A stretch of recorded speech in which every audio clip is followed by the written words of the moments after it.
For me, when I came in, I thought about what things did I need to learn? And that was like, okay, I need to know biology, I need to know my anatomy, kind of more just direct, kind of physical and treatment. But then when I encountered the Medical Humanities Program, it was less so about treating the patient, but more so about healing and stepping into their care and listening to their stories. The course in particular that has broadened my kind of perspective in healthcare is the U.S. Healthcare Systems course with Dr. Thompson.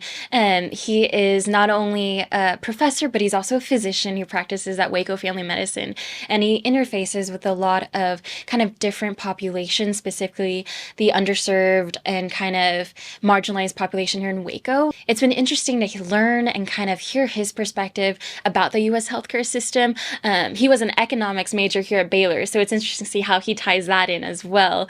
But just see through his lens how, as a provider, do we interface with the healthcare system, not just treating patients and healing them, but also on the administrative side of dealing with Medicaid, Medicare, insurance, financing, reimbursement. We learn about all that. And for me, I find myself not a business side person, but I find myself in the course just throwing myself into it because we learn about this book. It's called Upstream, about how there's a river and there's people who may be drowning in that river. And let's say in this scenario, physicians are the one trying to save them. But then we're trying to look upstream and see what are these problems, these kind of systemic issues that are causing not only our patients to fall through the cracks of the healthcare system, but not to receive the right care, receive care at all.